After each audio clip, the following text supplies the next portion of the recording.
They say you never stop being a mother, but nobody warns you about the day your children stop seeing you as one. I spent 68 years learning what love was supposed to look like. For 45 of those years, I believed it meant sacrifice without question, giving without expectation, and smiling through the slow erosion of everything I thought I was. I was Eleanor Vance, former head nurse at St. Nurse Mary's Hospital, widow and mother to Kevin. I was also, though I didn't realize it then, a woman who had spent decades mistaking manipulation for family loyalty. The realization didn't come all at once. It crept in like morning fog until one autumn evening, when the mist finally cleared and I saw exactly what I had become. A convenient source of endless resources with no voice of my own. It started with something as innocent as a birthday cake. Kevin's youngest son was turning 10, and I had spent the entire afternoon making the same chocolate cake with buttercream frosting that Kevin had loved since he was 5 years old. My arthritic hands protested as I carefully piped decorative flowers around the edges, but I pushed through the discomfort. This was what grandmothers did. The party was at their house. Kevin and Brenda lived in a sprawling suburban home with granite countertops and a 3-car garage, the kind of place that whispered success. I had helped with the down payment, though we never talked about that anymore. Money had a way of becoming invisible once it changed hands in our family. I arrived with my cake balanced carefully in my hands. The house was already full of Kevin's colleagues and Brenda's book club friends, all holding wine glasses and making expensive small talk. Brenda saw me coming through the kitchen door and her smile tightened. She was 42, perfectly put together with the kind of blonde hair that came from a salon rather than genetics. Instead of taking the cake from my hands, she turned to her friend Susan and spoke just loudly enough for me to hear. She always acts like we can't afford to buy a decent cake ourselves. It's so suffocating. I stood there holding my offering, feeling the weight of it suddenly change from gift to burden. For 45 years, I would have swallowed those words, found a corner for my cake, and pretended I hadn't heard. But something in me had shifted in recent months. A stirring that felt like waking up after a very long sleep. "Brenda," I said, my voice steady despite the tremor in my chest. "If you don't want what I've brought, just say so directly." The kitchen conversations faltered. Brenda's perfectly applied lipstick stretched into a smile that never reached her eyes. "Oh, Mom," she said, using the title like a weapon. "Don't you understand? Our priorities now are Kevin's career, our social connections, the children's futures. You're just not a priority anymore." She said it matter-of-factly, the way someone might mention the weather. Clinical, final. I turned to Kevin, searching his face for some sign of the boy who used to climb into my lap when thunderstorms scared him. When our eyes met, he looked away immediately. "Brenda's right, Mom," he said finally. "We have our own lives now. You need to understand that." The betrayal hit me like a physical blow. This was my son. The child I had raised alone after his father died, whose college tuition I had paid by working double shifts, whose business ventures I had funded against my better judgment. I set the cake down on the granite counter with more force than necessary. "Very well," I said. "Enjoy your life without priorities." I walked out of that house with my spine straight, leaving behind the chocolate cake that no one wanted and the illusion that I had been living in a loving family rather than a carefully constructed lie. That night, I sat at my kitchen table with my laptop open, creating something I called the Ledger of Love's Costs. As the numbers began to fill the spreadsheet, drama gave way to cold reality. Down payment on their house, $48,000. Private school tuition for the grandchildren, $37,000 over 3 years. Co-signing their car loans, $52,000. Investment in Kevin's failed restaurant venture, $60,000 that had evaporated when his business partner disappeared. Monthly insurance payments for a car I never drove, $200 every month for 3 years. When I reached the final tally, the number glowed on my screen like an accusation. $324,580. I stared at that figure until my eyes burned. This was what 45 years of motherhood had cost me in purely financial terms. And it didn't include the emotional investments, or the dreams I had deferred indefinitely.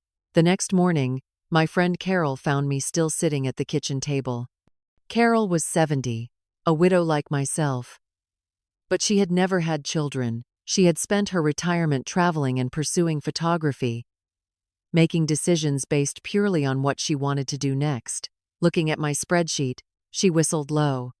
"Ellie," she said, "you don't owe them another penny. It's time to take your life back." I called Mr.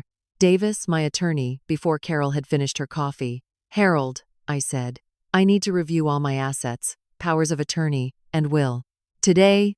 My second call was to the bank. I asked them to freeze Kevin's access to our joint account and cancel all automatic transfers to accounts in his name. Kevin discovered the changes when his credit card was declined during a business lunch. His call came while I was in my garden. "Mom, what's going on with the card?" His voice carried that particular blend of irritation and entitlement that I had been hearing for years without recognizing it. "I'm restructuring my finances," I told him calmly. "You should take care of your own bills from now on, Kevin." 2 days later, Brenda appeared at my front door without calling first. She was dressed in her armor of expensive clothes and perfect makeup, but there was something frantic around her eyes. "What game are you playing?"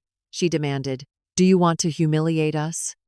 "This isn't a game," I said. "This is my life, my money, and my choice about how to use both." She tried manipulation first. "What about the children? Don't you care about their future?" When that didn't work, she shifted to threats. "Kevin's lawyer says we might need to have you evaluated for competency. This kind of erratic behavior isn't normal for someone your age." "You're welcome to try," I told her, "but I think you'll find that my competency isn't in question. My patience, however, has run out entirely." What Harold's private investigator discovered over the following weeks painted a picture that was both shocking and inevitable. Brenda had been living far beyond their means, caught up in a high-end multi-level marketing scheme. She had borrowed money from multiple sources, using my financial support of Kevin as collateral for loans she couldn't possibly repay.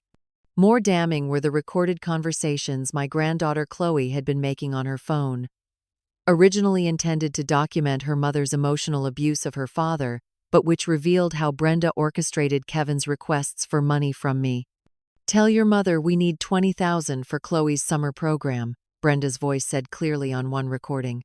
"Don't mention that it's really to cover my credit card payment." 3 months after the birthday party, Harold arranged a meeting at his office.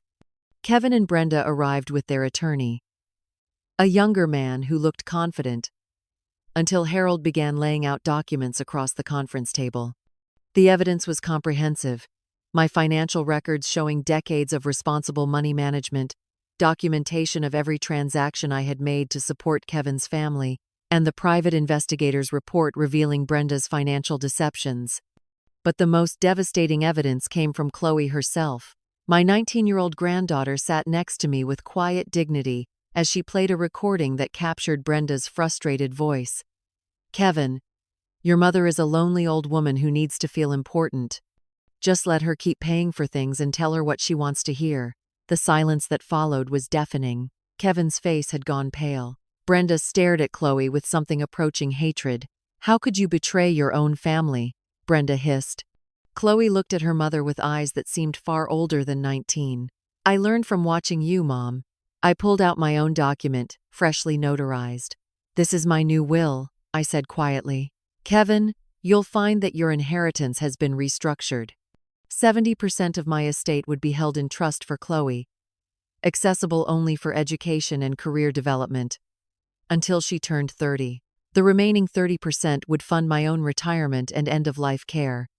Kevin would inherit the house, but only with conditions requiring him to demonstrate financial responsibility and maintain a relationship with his daughter. Brenda gets nothing," I said simply. "She made it very clear that I'm not a priority. I've decided to return the favor." The legal proceedings that followed were swift.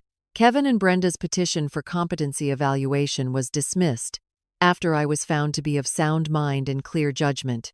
Their marriage crumbled within 6 months. Kevin lost his job when his financial troubles became public. The house went into foreclosure. For the first time in decades, I found myself genuinely unsure about how I felt. There was satisfaction in watching consequences finally catch up with them, but also profound sadness for the family I had thought I was part of. Meanwhile, my own life was undergoing a transformation. I sold the large family home and bought a sleek downtown condominium with floor-to-ceiling windows overlooking the river. For the first time in my adult life, I furnished a space based purely on what I liked. Carol and I began traveling together, starting with a river cruise through Europe. We visited art museums in Paris, took cooking classes in Tuscany, and spent a week in Prague learning to waltz. I discovered that I had forgotten how to make decisions based on my own desires rather than other people's needs. 6 months after the legal meetings, Kevin appeared at my apartment door. He looked thinner, older, wearing jeans and a simple sweater instead of expensive clothes. "Mom," he said, his voice cracking, I messed up badly, and I know saying sorry isn't enough. But I need you to know that I understand now what I did to you." We talked for 3 hours that afternoon, and for the first time in decades, it felt like an actual conversation. Kevin told me about his marriage's collapse, the financial devastation, and the therapy he had started when he realized he didn't know who he was, without someone telling him what to want. It wasn't forgiveness, not yet. It was something more tentative, the possibility of understanding. Kevin began visiting every other week, but the dynamic was entirely different. He came to help me hang pictures. We walked along the riverfront and talked about books. He asked about my travels with Carol, about the art classes I had started taking, about whether I was happy living downtown. For the first time in my adult life, someone in my family was interested in me as a person rather than as a resource. Slowly, carefully, we began to construct something that felt like a genuine relationship. Kevin got a job managing a hardware store, work that paid a fraction of his previous salary, but that he seemed to genuinely enjoy. A year later, Chloe asked if she could spend Thanksgiving with me. Kevin asked if he could join us. And for the first time in decades, I said yes to a family gathering that I actually wanted to attend. We cooked together in my small kitchen, learning to navigate the space and each other without the toxic dynamics that had defined our interactions. The meal was smaller and quieter than elaborate productions we had staged in previous years, but it felt more real. After dinner, we sat in my living room watching the sun set over the river. Chloe was curled up with a book. Kevin was helping me with a crossword puzzle.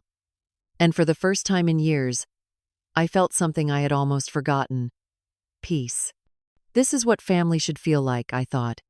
Not the family I had spent decades trying to maintain with its elaborate performances, masking dysfunction, but something smaller, quieter, more fragile, built on honesty rather than manipulation. Later that evening, I sat in my reading chair with tea and thought about the journey that had brought me to this point. 2 years earlier, I had been a woman who defined herself entirely through other people's needs. The woman I had become lived in a space designed for her own comfort, made decisions based on her own values, and had relationships that nourished rather than depleted her.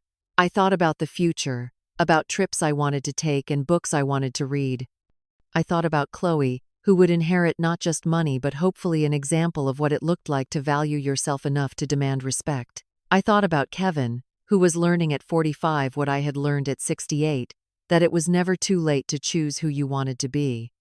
And I thought about myself, Eleanor Vance, former nurse, widow, mother, grandmother, and finally, for the first time in decades, a woman who belonged fully to herself. Tomorrow, Carol and I would finalize our plans for New Zealand.